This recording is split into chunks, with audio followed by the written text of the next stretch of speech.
with a highlight from her new book, The Heart Healer, God's Response to Personal Prayer in a Hurting World. Here is Cyndy Bartelli, Chapter 3, Hobbled. Last year, I took a trip to Mexico. It was much anticipated by myself and my daughter. We were very excited about it, but I worked very hard, too hard, to meet certain goals before we left and became quite ill. Most of the trip, I was in bed, agonizing over what had happened. And during that time, I thought a lot about the word hobbled for some strange reason, and horses are hobbled to restrict them during difficult or traumatic experiences to keep them calm. I believe the enemy does that to us as well. He hobbles us and restricts us in a different way. When we're hurt, when we experience a painful memory, and that's stored back in our hearts, what the enemy will do is cause a ripple effect of side effects, if you will, from this pain that we experienced.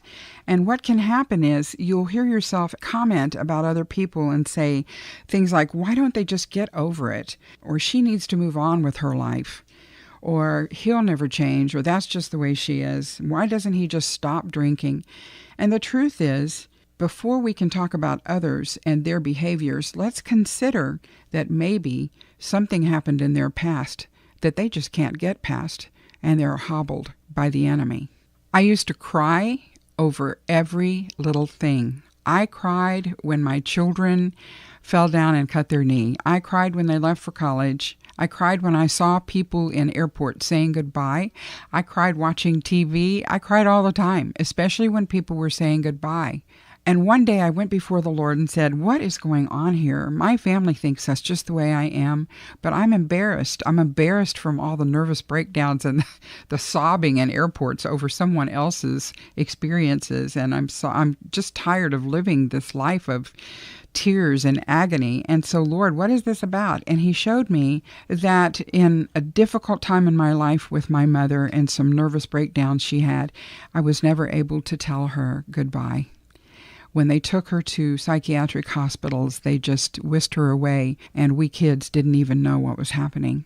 So I asked the Lord to heal my heart from that time in my life when I did not get to tell my mother goodbye. And as he healed me in just a few moments of prayer, his response was so complete and so permanent that never again did I have these emotional breakdowns over really incidental things. And I'm so grateful for that healing that came. He can do the same for you, whether your heart wounds trace back 4 days or 40 years. God awaits, ready to heal you by restoring the brokenness within you. We read in John 14:27, "Peace I leave with you, my peace I give to you. I do not give to you as the world gives. Do not let your hearts be troubled, and do not be afraid." That's an excerpt from The Heart Healer, God's Response to Personal Prayer in a Hurting World. That's Cyndy Bartelli. For your copy of The Heart Healer, you can get it on Amazon.com or BarnesandNoble.com. Cyndy Bartelli, CYNDY BARTELLI, The Heart Healer.